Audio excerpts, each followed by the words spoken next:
إن الله اشترى من المؤمنين أنفسهم وأموالهم بأن لهم الجنة ও দুনিয়ার সমস্ত মানুষ তোমরা শুনে রাখো, নিশ্চয়ই আল্লাহ রাব্বুল ইজ্জত মুমিনের কাছ থেকে তার জান আর তার মালকে খরিদ করে নিয়েছেন। যদি বুঝে থাকেন বলেন, আমাদের জানের মালিককে, আমাদের সম্পদের মালিককে? আল্লাহ রাব্বুল ইজ্জত বলেন, দুনিয়ার কোন ঈমানদার পুরুষ রমণী যখনই সে ঈমান গ্রহণ করে, যখনই সে ঈমান কবুল করে, আল্লাহ রাব্বুল ইজ্জত তার জান আর তার সম্পদকে, তার মালকে আল্লাহ খরিদ করে নেন। সুবহানাল্লাহ। আল্লাহ রাব্বুল ইজ্জত বলেন যে আমি যে খরিদ করলাম, বেচা কেনা হইল, আমাদের ক্রেতা, আমাদের জীবনের ক্রেতাকে আল্লাহ। তো ক্রেতা যখন কোনো কিছু খরিদ করে আর বিক্রেতা কোনো কিছু বিক্রয় করে, তো ক্রেতা বিক্রেতাকে মূল্য পরিশোধ করে, কথা ঠিক কিনা? বিক্রেতা বিকৃত জিনিস ক্রেতাকে সরবরাহ করে, আর ক্রেতা খরিদকৃত জিনিসের মূল্য পরিশোধ করে। আল্লাহ রাব্বুল ইজ্জত আমার আপনার জানকে খরিদ করেছেন, দাম দিচ্ছেন না? কিসের মাধ্যমে খরিদ করেছেন? আল্লাহ রাব্বুল ইজ্জত বলেন, ইন্নাল্লাহা আশতারা মিনাল মুমিনিন আনফুসাহুম ওয়া আমওয়ালাহুম, মুমিনের কাছ থেকে, মুমিন পুরুষ এবং রমণীর কাছ থেকে আমি আল্লাহ তার জানকে, তার মালকে, সম্পদকে খরিদ করে নিয়েছি, আর আমি বিনিময় প্রদান করেছি জান্নাত। সুবহানাল্লাহ।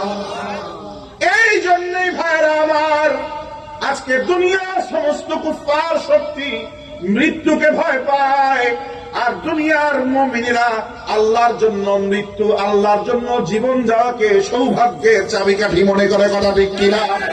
মুসলমান জীবন দিতে ভয় পায় না, মুসলমান বেঈমানের কোন ষড়যন্ত্রে ভয় পায় না, মুসলমান ইসলাম বিদ্বেষীদের কোন চক্রান্তে ভয় পায় না, বরং ইতিহাস সাক্ষী রয়েছে, পৌত্তলিক শক্তি, ইসলাম বিরোধী শক্তি যখনই ইসলাম এবং মুসলমানের উপর আঘাত করার ষড়যন্ত্র করেছে, বিভিন্ন ধরনের মুসলমানদেরকে বিপদে ফেলবার ষড়যন্ত্র করেছে, ততই মুসলমানদের ঈমানের পাওয়ার বেড়েছে, কথা ঠিক কিনা? মুসলমানদের ঈমানের উপর যত আঘাত আসে, মুসলমানদের ঈমানের পাওয়ার তত বাড়ে। সুবহানাল্লাহ। إنما المؤمنون الذين إذا ذكر الله إنما المؤمنون الذين إذا ذكر الله وجلت قلوبهم وإذا تليت عليهم آياته زادتهم إيمانا। আল্লাহ রাব্বুল ইজ্জত কালামে পাকে ইরশাদ ফরমান, নিশ্চয়ই খাঁটি মুমিন তো তারাই। খাঁটি মুমিনের চরিত্র বর্ণনা করছেন। প্রথমে তো ঈমানদারদের জানমালকে খরিদ করে নিলেন, এখন আল্লাহ রাব্বুল ইজ্জত কালামে পাকের অন্যত্র খাঁটি মুমিনদের অবস্থা বর্ণনা করছেন, অর্থাৎ কাদের জানমালকে আল্লাহ পাক খরিদ করবেন, কারা গ্রান্টেড, কারা আল্লাহ পাকের কাছে নিজের জান মাল, নিজেদের জীবন এবং সম্পদের বিনিময় জান্নাত নিতে পারবে।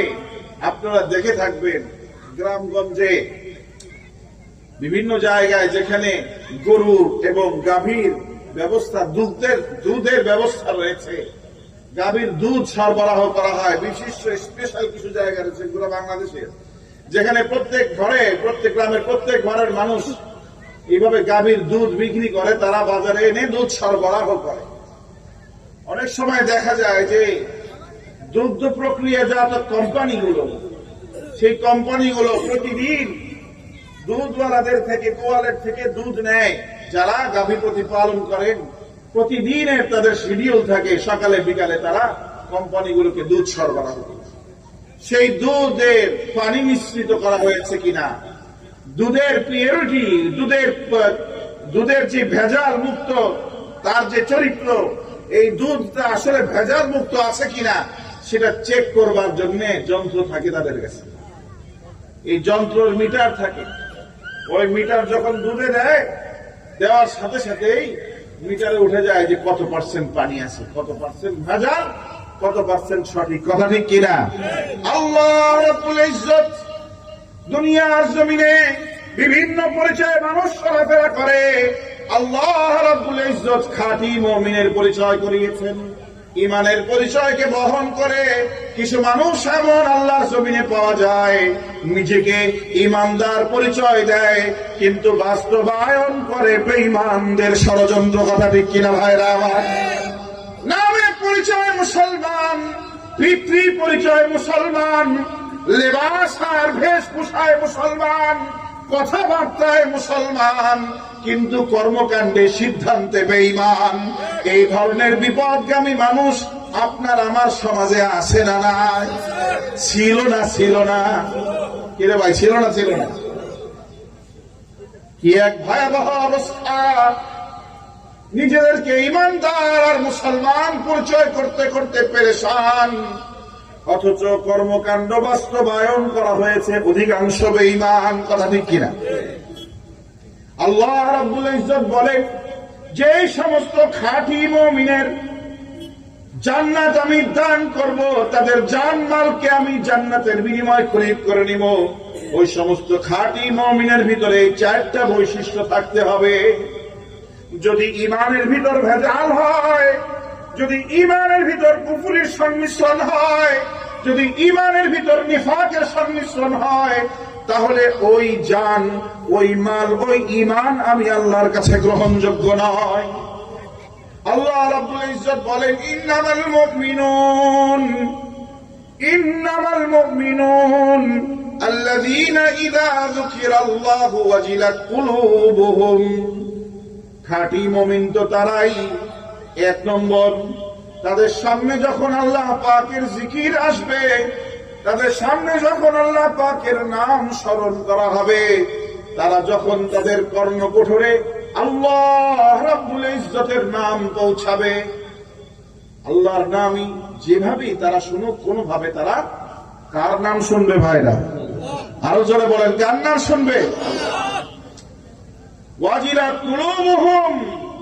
আল্লাহ পাকের নাম শোনার মাধ্যমে, আল্লাহ পাকের নাম শোনার সাথে সাথেই তাদের অন্তর আল্লাহ পাকের ভয়ে ভীত সন্ত্রস্ত হয়ে বিগলিত হয়ে যাবে। ওয়াজিলাত কুলুবুহুম, তাদের অন্তরে আল্লাহ নাম শোনার সাথে সাথেই তাদের অন্তর বিগলিত হওয়া শুরু হবে। আল্লাহ পাকের নাম শুনলে অন্তর নরম হয়, এই ধরনের মানুষ খাঁটি ইমানদার। আর আল্লাহর নাম শোনার পরেও যাদের অন্তর নরম হয় না, বুঝতে হবে ভেজাল আছে। কথা ঠিক কিনা? কথা ঠিক কিনা ভাইরা? ইন্নামাল মুমিনুন আল্লাযীনা ইযা যুকিরাল্লাহু ওয়াজিলাত কুলুবুহুম। এক নম্বর খাঁটি মুমিনের চরিত্র হচ্ছে, যখনই তার সামনে আল্লাহ পাকের নাম আসবে, সে আল্লাহ পাকের ভয়ে, আল্লাহ পাকের ভালোবাসায় নরম হয়ে যাবে। কথা ঠিক কিনা? وَإِذَا تُلِيَتْ عَلَيْهِمْ آيَاتُهُ زَادَتْهُمْ إِيمَانًا। আর যখনই তার সামনে কোরআনে পাকের আয়াত তেলাওয়াত করা হবে, আল্লাহ পাকের নির্দেশাবলী আসবে, আল্লাহ পাকের বিধান সমূহ আলোচনা হবে, আল্লাহর প্যারা নবী জনাব মুহাম্মদুর রাসূলুল্লাহ সাল্লাল্লাহু আলাইহি ওয়াসাল্লামের উপর নাজিল হওয়া আয়াতুল্লাহর তেলাওয়াত হবে, কোরআনে পাকের বিধিবিধানের আলোচনা হবে। যাদাতহুম ঈমানা। খাঁটি মুমিন, তার অন্তরে যদি আসল ইমানের নূর, ইমানের বাতি জ্বলে থাকে, কোরআনে পাকের তেলাওয়াতের মাধ্যমে তার ইমানের পাওয়ার খালি বাড়তে থাকবে। সুবহানাল্লাহ। ইমানের পাওয়ার শুধু বৃদ্ধি পেতে থাকবে। বেঈমানের গোষ্ঠী আজকে মুসলমানদের দিল থেকে ইমানের বাতি নিভায় দিতে চায়। কথা ঠিক কিনা ভাইরা?